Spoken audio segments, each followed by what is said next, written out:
नमस्कार दोस्तों, स्वागत है आपका प्लॉट ट्विस्ट मूवीज में। आज हम बात करने जा रहे हैं एक ऐसी फिल्म की जो विज्ञान, डर और रहस्य की हदें पार कर देती है। जहां जमीन के 12,000 मीटर नीचे छुपा है ऐसा सच जिसे जानना इंसानियत के लिए खतरनाक हो सकता है। धरती के 10,000 मीटर नीचे आखिर क्या है? इसी सवाल का जवाब ढूंढने के लिए सोवियत संघ ने कोला प्रायद्वीप पर एक वैज्ञानिक ड्रिलिंग प्रोजेक्ट शुरू किया। लेकिन जब ड्रिल मशीन ने 12,000 मीटर की गहराई को छुआ, तभी उस गड्ढे से अचानक इंसानों की चीखें और दर्द भरी आवाजें सुनाई देने लगी। सरकार ने तुरंत आदेश जारी कर दिया कि इस 30 साल पुराने प्रोजेक्ट को यहीं बंद कर दिया जाए। फिर क्या था? हर तरफ अजीब और डरावने कयासों की बाढ़ आ गई। इस फिल्म का पहला हिस्सा एक सच्ची घटना पर आधारित है, लेकिन बाद का हिस्सा इतना रहस्यमय है कि आज तक उसकी सच्चाई को कोई साबित नहीं कर पाया। तो चलिए बिना देरी के शुरू करते हैं असली कहानी। सोवियत संघ की एक्सपर्ट सोफी को अचानक एक कॉल आता है। कोला ड्रिलिंग प्रोजेक्ट में कुछ अजीब हो रहा है। कहते हैं कि गहराई से कुछ अजीबोगरीब आवाजें आ रही हैं और 20 से ज्यादा कर्मचारी लापता हो चुके हैं। काम तुरंत रोक दिया गया है और अब सोफी से उम्मीद की जा रही है कि वो इस रहस्य से पर्दा उठाए। सोफी बिना समय गंवाए सीधे कोला प्रायद्वीप के लिए रवाना हो जाती है। लेकिन जैसे ही उसकी फ्लाइट लैंड करती है, वो माहौल में कुछ गड़बड़ महसूस करती है। हर तरफ हथियारों से लैस सैनिक तैनात है। एक थकाहारा वैज्ञानिक लड़खड़ाते हुए उसकी ओर बढ़ता है। तभी हेलीकॉप्टर में तैनात सैनिकों को कुछ अजीब लगता है और वो अलर्ट हो जाते हैं और अगले ही पल वही वैज्ञानिक अपने शरीर में बंधी ग्रेनेड को ब्लास्ट कर देता है। सोफी भी धमाके की लहरों की चपेट में आ जाती है, लेकिन किस्मत से वो और बाकी लोग सिर्फ कांच की टुकड़ों से जख्मी होते हैं। पता चलता है कि वो वैज्ञानिक खदान में ही काम करता था। सोफी फौरन उसके शरीर से एक सैंपल लेती है, लेकिन असली चौंकाने वाली बात तब सामने आती है जब उसका सामान्य सा मांस का टुकड़ा टेस्ट ट्यूब में डालते ही अचानक सफेद पाउडर में बदल जाता है। अब सोफी को यकीन हो जाता है कि यह हादसा किसी साधारण दुर्घटना का नतीजा नहीं है। वो बाकी बचे खदान कर्मचारियों की भी जांच करती है। उनके शरीर में कोई गड़बड़ी नहीं मिलती, लेकिन हर एक के चेहरे पर एक अजीब सी दहशत साफ नजर आती है, मानो उन्होंने वहां किसी भयानक चीज का सामना किया हो। इसी डर और जिज्ञासा के बीच सोफी और बाकी जांच टीम साइट मैनेजर की अगुवाई में गहराई से सच्चाई का पता लगाने निकल पड़ती है। धीरे धीरे सभी लोग खदान की गहराई में जाने वाली लिफ्ट की ओर बढ़ते हैं। इस लिफ्ट को चालू करने के लिए एक चाबी और पासवर्ड दोनों की जरूरत होती है। स्टेशन मैनेजर सभी को चेतावनी देता है कि अगर पासवर्ड 3 बार गलत डाला गया तो लिफ्ट खुद ब खुद नीचे गिर जाएगी। ये एक 12,000 मीटर लंबी यात्रा है, जिसमें वो लोग जिस लिफ्ट में चढ़े हैं उसे लिफ्ट कम और धरती के केंद्र की ओर जाती मौत की गाड़ी ज्यादा कहा जा सकता है। लिफ्ट की रफ्तार हैरान कर देने वाली है। सिर्फ कुछ ही मिनटों में वो धरती के 2,000 मीटर नीचे पहुंच जाते हैं, लेकिन पता नहीं क्यों अचानक लिफ्ट जोर जोर से हिलने लगती है। स्टेशन मैनेजर घबराकर चिल्लाता है, कुछ गड़बड़ है। वो जल्दी से खड़ा होता है और वेंटिलेशन फैन खोल देता है, लेकिन तभी सभी लोग दम घुटने की हालत में पहुंच जाते हैं और खुद मैनेजर पहले से ही ऑक्सीजन मास्क पहन लेता है। न जाने कितना समय बीत गया। सोफी जब होश में आती है तो लिफ्ट जमीन से 5,000 मीटर नीचे के रिहायशी सेक्शन में रुकी होती है। स्टेशन मैनेजर कब का गायब हो चुका होता है और जाते जाते लिफ्ट की एक्सेस कार्ड भी अपने साथ ले गया होता है। उनके साथ मौजूद एक स्टाफ मेंबर जो ऐनक पहने हैं, वो बताता है कि अगर हमें 12,000 मीटर नीचे के वर्किंग जोन में जाना है तो हमें दूसरी लिफ्ट लेनी होगी। अब हालात ये हैं कि चाहे वो लोग आगे की जांच करना चाहें या फिर वापस लौटना चाहें, हर सूरत में उन्हें पहले मैनेजर को ढूंढकर लिफ्ट कार्ड वापस लेना होगा, वरना उन्हें सिर्फ सीढ़ियों से ही ऊपर जाना पड़ेगा। सैनिक तुरंत रिहायशी सेक्शन की तलाशी लेते हैं। स्टेशन मैनेजर तो नहीं मिलता, लेकिन उन्हें एक मिस्त्री और एक महिला डॉक्टर मिलते हैं। सोफी को शक होता है कि कहीं ये दोनों संक्रमित तो नहीं, इसलिए वो तुरंत उनके सैंपल लेकर टेस्ट करती है। सौभाग्य से टेस्ट के नतीजे पूरी तरह नॉर्मल आते हैं। इसके बाद सैनिक स्टेशन मैनेजर की तलाश जारी रखते हैं। सोफी भी उनके साथ जुड़ना चाहती है, लेकिन तभी चौंकाने वाली बात यह होती है कि स्टेशन मैनेजर खुद सामने आ जाता है। वो कहता है कि खदान का अंदरूनी हिस्सा बेहद खतरनाक है और सभी को जल्द से जल्द वहां से निकल जाना चाहिए। उसकी बात सुनकर सबको हैरानी होती है। सोफी उसकी बात पर यकीन नहीं करती और सैनिकों को बुला लेती है। मैनेजर अचानक तेजी से लिफ्ट को एक्टिवेट करता है और अकेले ही 12,000 मीटर गहरे वर्किंग जोन की ओर निकल जाता है।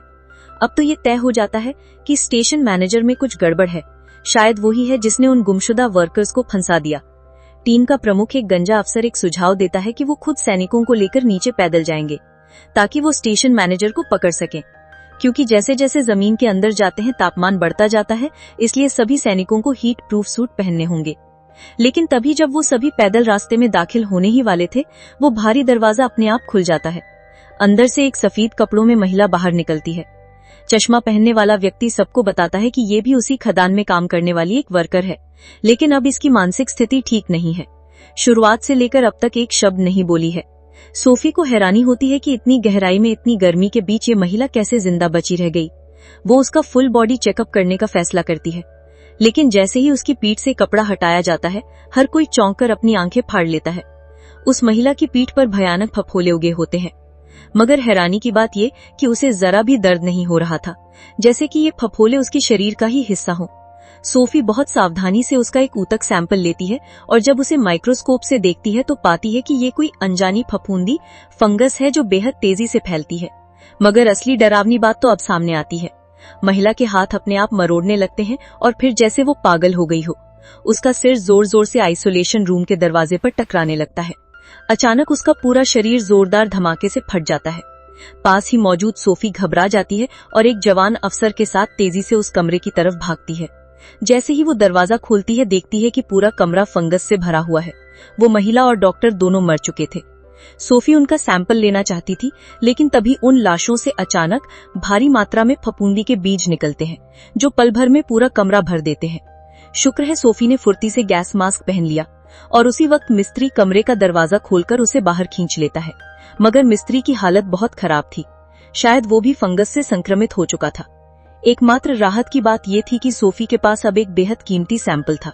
जब उसने उसका परीक्षण किया तो पता चला कि ये फफूंदी ठंड से बहुत डरती है और ये इंसानी शरीर में गीशैंग यानी परजीवी की तरह रह सकती है, लेकिन अगर इसे ठंडे माहौल में डाला जाए वो तुरंत सफेद पाउडर में बदल जाती है और अपनी सारी सक्रियता खो देती है। माना जाता है कि लाखों साल पहले ये जीव दुनिया को तबाह कर सकते थे, मगर सौभाग्य से तभी पृथ्वी पर बर्फीला युग आ गया, जिसकी वजह से ये फफूंदी ठंडी मिट्टी में जमकर हमेशा के लिए दब गई। संक्रमित युवा अधिकारी वही तय करता है कि वो कभी जमीन के ऊपर वापस नहीं जाएगा। अगर ये फफूंदी आज के गर्म नमी वाले और घनी आबादी वाले समाज में पहुंच गई तो वो उसके लिए सबसे आदर्श वातावरण बन जाएगा। लेकिन गंजा अफसर कुछ और ही सोच रहा था। उसके अनुसार ये फफूंदी विज्ञान की दुनिया के लिए एक बहुत बड़ी खोज है। अगर सही तरीके से इसका इस्तेमाल किया जाए तो ये एक अतुलनीय जैविक हथियार बन सकती है। सोफी इस पर अब और बहस नहीं करती। वो और बाकी सैनिक हीट प्रूफ सूट पहनकर पैदल रास्ते से वापस जमीन पर लौटने की तैयारी करते हैं। लेकिन जैसे ही गेट खुलता है, अंदर से एक और इंसान बाहर आता है। वो वही सैनिक था जिसे नीचे स्टेशन मैनेजर को पकड़ने भेजा गया था। अब उसकी एक बांह गायब है, चेहरे पर डर के सिवा कुछ नहीं, जैसे उसके पीछे कोई भयानक चीज उसका पीछा कर रही हो। गंजा अफसर तुरंत चिल्लाता है, गेट बंद करो, और तभी अंदर से जोरदार टकराने की आवाजें आने लगती हैं। सबके चेहरे पर डर साफ नजर आता है और सब भागकर वापस जीवन क्षेत्र में लौट जाते हैं। अब जब रास्ता बंद हो गया है और लिफ्ट भी बेकार हो चुकी है, तो अब उनकी जिंदगी और मौत के बीच कोई और विकल्प नहीं बचा। तभी लिफ्ट मिस्त्री सामने आता है और कहता है, हम बिना कार्ड के भी लिफ्ट चला सकते हैं। हालांकि उस प्रक्रिया में लिफ्ट पूरी तरह फ्री फॉल यानी नीचे गिरती रहेगी और आखिरी पल में ब्रेक मारकर अगर सही समय पर किया गया तो लिफ्ट सीधे 12,000 मीटर की गहराई पर रुक जाएगी। फिर वहां से स्टेशन मैनेजर को ढूंढकर कार्ड वापस लिया जा सकता है और सब वापस जमीन पर आ सकते हैं। अब जब कोई रास्ता नहीं था तो सभी लोग भारी मन से लिफ्ट में दाखिल हो जाते हैं। बाकी बचे सैनिक, कुछ नागरिक और संक्रमित युवा अधिकारी पीछे रुकते हैं ताकि उस भयानक जीव को रोका जा सके। और जो नीचे लिफ्ट में जा रहे हैं वो है सोफी, मिस्त्री, गंजा अफसर और चश्मा पहनने वाला वैज्ञानिक। पहले से बनाए गए प्लान के मुताबिक कुछ हल्के झटकों के साथ वो सभी लोग सुरक्षित रूप से सबसे निचले स्तर पर उतर आते हैं। जैसे ही लिफ्ट का दरवाजा खुलता है, सभी लोग एक साथ ठिठक जाते हैं। सामने का दृश्य अविश्वसनीय था। जमीन पर सफेद पाउडर की मोटी परत बिछी हुई थी, संभवतः ठंड के कारण मरे हुए फफूंदों के अवशेष। वहीं पास में वो सभी 20 से ज्यादा कर्मचारी भी थे जो पहले लापता हो गए थे। अब वो सब फफूंदों से ऐसे जुड़े थे जैसे शरीर का हिस्सा हो। एक मेज पर स्टेशन मैनेजर द्वारा छोड़ी गई एक रिकॉर्डिंग थी। उसे सुनने के बाद सबको आखिरकार सारी सच्चाई समझ आती है। मैनेजर ने इन प्राचीन फफूंदों को खत्म करने के लिए पूरे कार्यक्षेत्र का तापमान 0 से नीचे कर दिया था, लेकिन फफूंदों ने भी एक रास्ता ढूंढ निकाला। उन्होंने खुद को इंसानों की मांसपेशियों में मिला लिया। इस तरह वो एक विशाल मांस के गोले में बदल गए जो अपने भीतर गर्मी बनाए रख सकता था। रिकॉर्डिंग के अंत में स्टेशन मैनेजर की आवाज टूट जाती है। वो कहता है, अब इंसानियत का अंत निश्चित है। मैं अब फफूंदों के घोंसले में जा रहा हूँ, शायद वहीं मर सकूं। कोई भी उसे रोक नहीं सकता था। लेकिन दिक्कत ये थी कि उसके पास लिफ्ट कार्ड भी था। सोफी तुरंत हीट प्रूफ सूट पहनकर उसे बचाने निकलना चाहती थी, लेकिन तभी गंजा अफसर रास्ता रोकता है। वो कहता है तुम्हारी जरूरत जमीन पर ज्यादा है। इतना कहकर वो खुद सुरंग की तरफ बढ़ जाता है। 5 मिनट बीत जाते हैं, लेकिन गंजा अफसर अब तक वापस नहीं लौटा। सोफी को कुछ ठीक नहीं लग रहा। वो झट से हीट प्रूफ सूट पहनती है और बाहर की ओर दौड़ जाती है। तेज गर्म हवाओं की टक्कर उसे लगभग गिरा देती है, लेकिन खुद को संभालते हुए वो थोड़ा आगे बढ़ती है, जहां उसे जमीन पर गिरा पड़ा गंजा अफसर दिखता है। उसके हाथ में लिफ्ट कार्ड था, लेकिन वो खुद वापस लौटने में नाकाम रहा। सोफी जैसे ही कार्ड उठाकर पलटती है, उसकी नजर सामने पड़ती है, एक गहरी लाल रंग की फफूंदी की दीवार पर। यह बेशक फफूंदों का घोंसला था। सोफी हिम्मत जुटाती है और किसी तरह वहां से भागकर वापस वर्क जोन में पहुंचती है। मिस्त्री तुरंत उसका जख्म चेक करने लगता है। तभी चश्मा पहनने वाला आदमी अचानक बंदूक निकालता है और मिस्त्री की जांघ में गोली मार देता है। उसने सोफी को घूरते हुए कहा, कार्ड दे दो अभी। असल में चश्मा पहनने वाले आदमी की असली मंशा थी वैज्ञानिक दुनिया में नाम कमाना।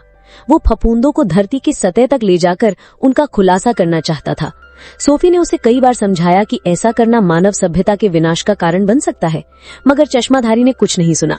उसने बंदूक की नोक पर दोनों को फिर से रहने वाले जोन की तरफ चलने को मजबूर किया। उसे याद था कि वहां एक भयानक जीव भी मौजूद है, इसलिए उसने सोफी को आगे चलने को कहा। लेकिन कहते हैं बुरे काम का बुरा नतीजा होता है। वो राक्षस पीछे से आ गया और वहीं के वहीं चश्माधारी को निगल गया। सोफी ने तेजी से रिएक्ट किया। राक्षस को चकमा देते हुए उसने घायल मिस्त्री को बचाने की कोशिश की और भागते भागते एक ठंडे कमरे तक पहुंची। वहां उसने आधी बोतल वोदका पी, फिर बर्फ जैसा ठंडा पानी अपने ऊपर उड़ेला। अब उसका शरीर अत्यधिक ठंडा हो चुका था। वो धीरे धीरे राक्षस के पास गई और चश्मा पहनने वाले की जेब से लिफ्ट कार्ड निकाल लिया। सोफी अब देर नहीं करना चाहती थी। उसने घायल मिस्त्री को संभाला और दोनों ने मिलकर लिफ्ट की ओर दौड़ लगाई। रास्ते में उसका शरीर धीरे धीरे गर्म होता गया, जिससे फपून को पता चल गया और असली भयानक चेहरा सामने आ गया। दोनों ने जान की बाजी लगाकर लिफ्ट के अंदर छलांग मारी और ठीक वक्त पर दरवाजा बंद कर दिया। मगर कहानी अभी खत्म नहीं हुई थी। लिफ्ट ऊपर जा रही थी, तभी किसी ने उसका नाम पुकारा। वो आवाज थी उस युवा अफसर की जो पहले फपून से संक्रमित हो चुका था। अब उसके पूरे शरीर पर बेले लिपटी हुई थी। वो पूरी तरह फपून से एक हो गया था। हवा में एक तेज सड़ा भरी गंध फैल गई थी। सोफी अब ये भी नहीं जानती थी कि क्या वो खुद संक्रमित हो चुकी है या नहीं, लेकिन एक बात वो पक्के तौर पर जानती थी, लिफ्ट को किसी भी कीमत पर धरती की सतह तक नहीं पहुंचने देना है। उसने जानबूझकर लिफ्ट का पासवर्ड गलत डाला, जिससे कि लिफ्ट की सेल्फ डिस्ट्रक्ट प्रक्रिया चालू हो जाए। मगर मिस्त्री ये कुर्बानी देने को तैयार नहीं था। वो चाहता था कि वो जिंदा बचे, इसलिए दोनों में जोरदार झगड़ा हो गया। सोफी की नाजुक कद काठी उस मजबूत आदमी के आगे टिक नहीं पाई और उसकी जान पर बनाई। तभी वो बेलें हरकत में आईं। एक बेल ने मिस्त्री की गर्दन छेद दी। किसी को उम्मीद नहीं थी कि संक्रमित अफसर के भीतर अभी भी थोड़ा सा इंसान बाकी था। जिंदगी के आखिरी लम्हों में संक्रमित अफसर ने एक बार फिर सोफी की जान बचाई, लेकिन उसी के साथ उसका शरीर पूरी तरह फट पड़ा। हजारों फफूंद बीज त्वचा से बाहर निकलने लगे। सोफी के शरीर पर कपड़े कम थे और वो पहले ही जख्मी थी। इस बार वो संक्रमण से नहीं बच सकी। अब उसका यकीन और पुख्ता हो गया कि लिफ्ट को हर हाल में धरती तक नहीं पहुंचने देना चाहिए। उसने लिफ्ट का आत्मविनाश प्रोग्राम फिर से एक्टिवेट करने की कोशिश की, मगर कमजोरी के कारण आखिरी पासवर्ड डालते वक्त वो बेहोश होकर जमीन पर गिर पड़ी। जब लिफ्ट ऊपर पहुंची तो 2 मेडिकल स्टाफ अंदर आए। सोफी अब भी बड़बड़ा रही थी, पासवर्ड पासवर्ड। उनकी मदद से आखिरकार उसने आखिरी कोड डाल दिया। लिफ्ट सीटी की आवाज के साथ नीचे गिरी और संक्रमित अफसर की लाश हमेशा के लिए गहराई में समा गई। अब केवल एक ही संक्रमित की आशंका थी, सोफी खुद। जैसे ही वो होश में आई, उसने सबसे पहले ग्रेनेड उठाया। उसका इरादा था खुद को उड़ाकर इस संक्रमण की अंतिम कड़ी को यहीं खत्म कर देना। फिल्म की आखिरी तस्वीर ग्रेनेड की सेफ्टी पिन खींचने की आवाज थी, जो शुरू की आत्मघाती घटना से पूरी तरह मेल खाती थी। अब ये अंदाजा लगाया जा सकता है कि फिल्म की शुरुआत में खुद को उड़ाने वाला शायद एक वैज्ञानिक ही था जो पहले ही फपून से संक्रमित हो चुका था। इस फिल्म में कई किरदार अपने प्राण त्याग कर संक्रमण को रोकने में जुटे रहे, यहाँ तक कि वो स्टेशन मैनेजर भी, जो शुरुआत में विलन लगता था। तो दोस्तों, क्या आप मानते हैं कि जमीन के नीचे कोई ऐसा रहस्य हो सकता है जो इंसानियत का अंत ला सकता है? क्या ये कहानी सिर्फ कल्पना है या इसमें छिपा है कोई डरावना सच? अपनी राय हमें कमेंट में जरूर बताएं। अगर कहानी ने आपका दिल दहला दिया हो तो वीडियो को लाइक और शेयर जरूर करें। और हाँ, ऐसी और भी रहस्यमयी थ्रिलर और ट्विस्ट से भरी फिल्मों के लिए प्लॉट ट्विस्ट्स मूवीज को सब्सक्राइब करना ना भूलें।